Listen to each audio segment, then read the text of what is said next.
Last 5 ఇయర్స్లో కూడా police department అన్ని రకాలుగాను కూడా నష్టపోయింది. అంటే వాళ్ళకి minimum finger print authentication system దగ్గర నుంచి సీసీ కెమెరాల మెయింటెనెన్స్ కూడా ఏమీ లేకుండా పోయినాయి. ఈవెన్ దో ఈరోజు పోలీస్ స్టేషన్స్ కూడా చాలా కండెమ్ పొజిషన్స్లో ఉన్నాయి. సో వీటన్నిటి మీద కూడా ఒక ఛాలెంజింగ్ పొజిషన్ ఈరోజు బడ్జెట్ అన్నది పోలీస్ డిపార్ట్మెంట్కి పెట్టడం అన్నది వెరీ ఛాలెంజింగ్ పొజిషన్. అయినప్పటికీ కూడా గౌరవ సీఎం గారు ప్రత్యేకంగా పోలీస్ డిపార్ట్మెంట్ మీద దృష్టి పెట్టడమే కాదు, లా అండ్ ఆర్డర్ని కూడా స్టిమ్యులేట్ చేయాలంటే వాళ్ళకి ఇవ్వాల్సిన ఎక్విప్మెంట్ కానీ వాళ్ళకి ఇవ్వాల్సిన ప్రొవైడ్ చేయాల్సిన అన్ని ఫెసిలిటీస్ ఇవ్వాలి. కాబట్టి ప్రత్యేకంగా సీసీటీవీస్ కెమెరాస్ గురించి కానీ, డ్రోన్స్ గురించి కానీ, అదేవిధంగా ఇప్పుడు మనకి ఈగల్కి సపరేట్గా ఫండ్ అలొకేట్ చేయడం కానీ, సైబర్ క్రైమ్ పోలీస్ స్టేషన్స్ ఏర్పాటు చేయడానికి కానీ, వీటన్నిటికీ కూడా బడ్జెట్లోనే సానుకూలంగా స్పందించాల్సిందిగా మేము కోరుకున్నాం. అదే విషయాన్ని ఈరోజు మేము పర్టికులర్గా ఈరోజు ఫైనాన్స్ మినిస్టర్ గారి దగ్గర కూడా కూర్చున్నాం. నాకు తెలిసి లాస్ట్ 5 ఇయర్స్లో ఇటువంటి మీటింగ్ జరిగి ఉండదు. ఎందుకంటే డిపార్ట్మెంట్కి ఎలాకేషన్కి ఒక 5% పంపించేసే పరిస్థితులు తప్పించి ఏ రోజు కూడా డిపార్ట్మెంట్స్ దగ్గర నుంచి ముందుగా ప్రపోజల్స్ తెప్పించుకొని అది ఎంతవరకు ఇంప్లిమెంట్ అవుతుంది, ఎంతవరకు మనం చేయగలమని ఒక ముందే అవగాహన తెచ్చుకొని ఈరోజు బడ్జెట్ ప్రవేశపెట్టడం అన్నది ఎన్డీఏ గవర్నమెంట్కే చెల్లింది. ఈ విషయంలో బడ్జెట్ కూడా మ్యాక్సిమం ఈరోజు ఆక్టోపస్ దగ్గర నుంచి, గ్రేహౌండ్స్ దగ్గర నుంచి మనం ఏర్పాటు చేసుకోవాలి, గ్రేహౌండ్స్ని మనం నిర్మించుకోవాలి. ఇవన్నీ కూడా న్యూ ఛాలెంజెస్ అన్నీ ఉన్నాయి. ఆ ఛాలెంజెస్ అన్నింటినీ కూడా మనం అందరం కూడా పూర్తి చేయాలనే ఉద్దేశంతోనే ఈరోజు బడ్జెట్ మీటింగ్ కూడా కొనసాగింది. రాబోయే బడ్జెట్లో పోలీస్ డిపార్ట్మెంట్కి మంచి చేకూరుతుందని మొత్తం నేను కోరుకుంటున్నాను. లేదండి, డిఫరెంట్ ప్రపోజల్స్ అన్నీ ఉన్నాయి. ఇంకొన్ని ప్రపోజల్స్ కూడా రావాల్సినవి ఉన్నాయి. సో అన్నీ అయిన తర్వాత మీకు ఒక ఫిగర్ మెన్షన్. ఏం లేదండి, అది యాక్చువల్గా నేను మాట్లాడాను, మంత్రి గారితోనే మాట్లాడాను, డిపార్ట్మెంట్ వాళ్ళతో ఇక్కడ మాట్లాడాను. అది ఈరోజు ఇంకా ట్రేస్ అవుట్ అవుతుంది. బట్ కొంచెం నెగ్లిజెన్సీ కనిపించింది కాబట్టి డెఫినెట్గా అతని మీద చర్యలు తీసుకుంటాం. అంతే కదా, డిపార్ట్మెంట్ కాదు, ఆయన దగ్గర క్యారీ చేసే విషయంలో ఎక్కడో చిన్న అంటే మిస్యూజ్ అని కూడా కాదు, బ్యాడ్ లక్.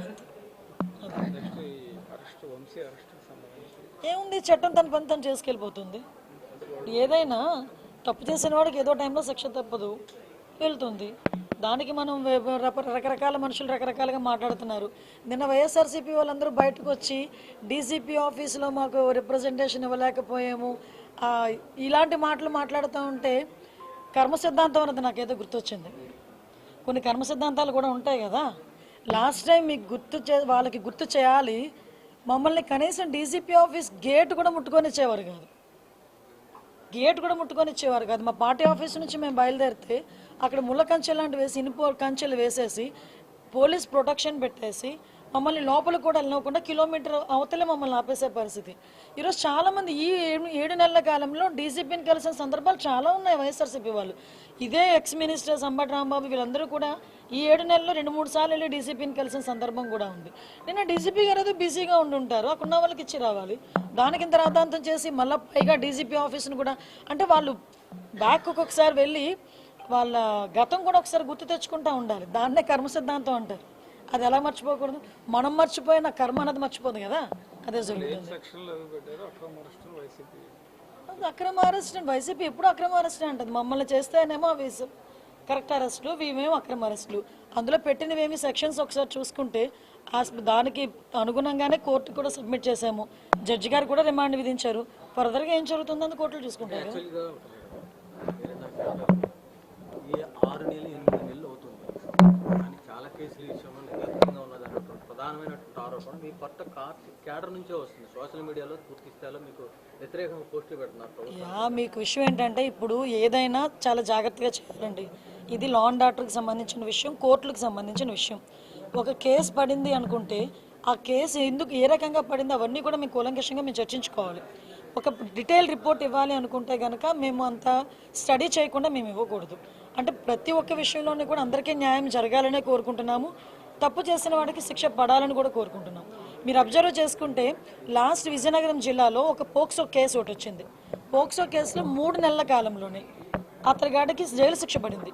అదే విజయనగరం జిల్లాలో 6 నెలల కాలంలోనే పోక్సో కేసులో 25 ఏళ్ళ జైలు శిక్ష పడిన సందర్భం కూడా ఉంది. రీసెంట్గా 10 days బ్యాక్ ఒక పోక్సో కేసులో 3 monthsలో శిక్ష పడింది. సో ఈ విషయంలో నేనేమంటానంటే, పోలీస్ డిపార్ట్మెంట్ వాళ్ళు కానీ, ప్రాసిక్యూషన్ వాళ్ళు కానీ, ఈ ఇద్దరూ కూడా కోఆర్డినేట్ చేసుకొని ఎఫ్ఐఆర్ నోట్ చేసిన దగ్గర నుంచి ఛార్జ్ షీట్ నోట్ చేసిన దగ్గర నుంచి కూడా కోఆర్డినేట్ చేసుకుని వెళ్తే శిక్ష పడే పరిస్థితులు కూడా చాలా ఎక్కువగా కనిపిస్తూ ఉంటాయి. అండ్ దానివల్ల ఎటువంటి ఇబ్బంది కూడా కలగదని నా ఉద్దేశం. యా, అది దురదృష్టం అండి. అంటే విషయం ఏంటంటే ఫర్దర్గా మీకు లాస్ట్ 6 monthsలో కూడా చూసుకుంటే యాక్చువల్ క్రైమ్ రేట్ 9% తగ్గింది. ఎందుకంటే మీరు అబ్జర్వ్ చేసుకున్నా కూడా ఎక్కడ కూడా నిందితులను పట్టుకునే విషయంలో ఎక్కడ కూడా చిన్న నిర్లక్ష్యం కూడా మేము వ్యవహరించట్లే. ఇమీడియట్గా 24 to 48 hours మేము పట్టుకుంటున్నాము. As per rule, as per police rule, as per law మేము వాళ్ళని ప్రొడ్యూస్ చేస్తున్నాం. వాళ్ళకి కూడా రిమాండ్స్ వెళ్తున్నాయి.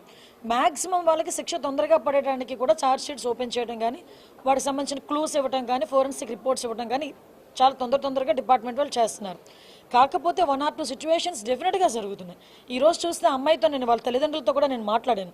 అమ్మాయితో ఫోన్లో మాట్లాడడం కూడా వాళ్ళకి కొంచెం ధైర్యంగా ఉంటుందని చెప్పి ఇక్కడ నుంచి నేను అన్నమయ్య జిల్లా అమ్మాయిని ఇమీడియట్గా ఇప్పుడు బెంగళూరు కూడా షిఫ్ట్ చేశారు. మన మంత్రిగా రాంప్రసాద్ రెడ్డి గారు కూడా ఇమీడియట్గా అక్కడికి వెళ్ళారు. లోకేష్ గారు కూడా వాళ్ళతో పరామర్శించారు, వాళ్ళతో ఫోన్లో మాట్లాడారు. నేను కూడా మాట్లాడాను. ఎట్టి పరిస్థితుల్లోనే ఆ అమ్మాయి కంపల్సరీగా బతకాలి, అమ్మాయికి క్షేమంగా బయటకు వస్తుందన్న నమ్మకం మాకుంది. నిందితుడు ఎవరైనా కూడా కంపల్సరీగా యాజ్ ఎల్ యాజ్ పాసిబుల్ పట్టుకుంటాం. శిక్ష అయితే చాలా గట్టిగా కూడా ఉంటుంది.